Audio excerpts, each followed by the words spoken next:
ጓደኛዬ አንቺ ሽለላ አረ በጣም ጥምዝ ይልሃለሁ በቃ ደሞ ዛሬም ሰከርሽ ናና ወሰደኝ ወደ ቤት የት ነው ያለው እሺ የት መንገድ ላይ ነው የወደኩት ታገኘኛለህ ደሞ ማንም አባት አይናገረኝም እኔ በሰፈሬ መጣው ወንተን አንድ ቀን ማለት ነው ሞተ እንደው ተርብዳ ዝባላቡ እናንተ ሞት ከኛ በቃ እንግዲህ ለማንኛውም ተርብዳ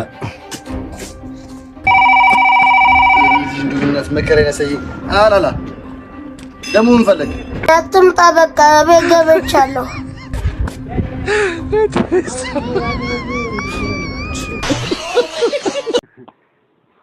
አጥምጣ ጭራሽ ያስገባው ራሱ ማን እንደሆነ ረስቷል ማለት ነው። ይገርማል። የስካር ነገር በቃ እሱ ተሸክሞ አስገባው፣ ግን በቃ በራሱ ግሬ የገባ መሰረዋ ቤት ገብቻለሁ እያለ ነው እንግዲህ እሱ ራሱ ገርሞት ሳይ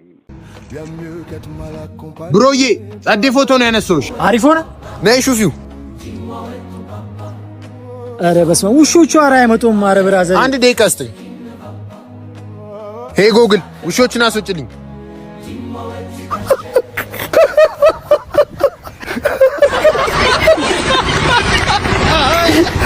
አርሰናል ለቡድኑ የተገጠመው ግጥም በአዝማሪ ቢቀርብ እንዴት አሪፍ ነበር። የአርሰናል ነገር ተውት አይወራ፣ ጉቦ እንኳን አይበላም ቀበሌ ቢሰራ ተብሎ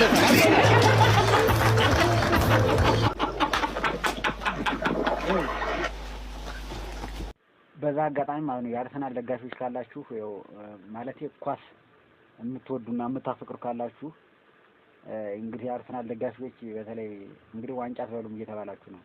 ምን ትላላችሁ? የሌሎች ደጋፊ ያሳባችሁ ስጡበት። ማለት የአርሰናል ዋንጫ ይበላል ወይስ አይበላም? እንግዲህ እነሱ እንኳን ዋንጫ ጉቦ ማይበላ ቤት ቢሰራ ራሱ ጉቦ አይበላም እያሉ ነው። ብታይ በባለፈው ለአንድ ጓደኛዬ ለልደቷ ቦይፍሬንዷ መኪና ገዛላት። ኧረ እባክሽ በእውነት። ሌላኛዋ ደግሞ ዳይመንድ ያንገት ሐብል ገዛላት። አንተ መቼ ነው ለኔ እንደዚህ የምታደርገው?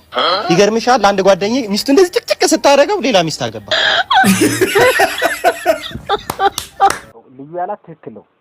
ምን በጭራሽ ምንም ስህተት የለበትም። ምክንያቱም ባይኖረውስ ይሄ አንዳንድ የሚገርማችሁ አንዳንድ እንትሮች በቃ ጭራሽ እናንተ ያላችሁበትን ሁኔታ አንደርስታንድ አደረግን። በቃ ማድረግ አለብኝ ይላሉ። በቃ እንደዚህ ግዛልኝ ገፍታችሁላችሁ ዛሬ የሆነ ነገር ደግሞ ግዛ አባዬ ይሄ እንደዚህ ሚስትም ሆነው እንደዚህ ልጅ ሆነው በተለይ አሁን አንዳንዶች በቃ ያየቱን ነገር ሙሉ እንዲገዛላችሁ ይፈልጋሉ።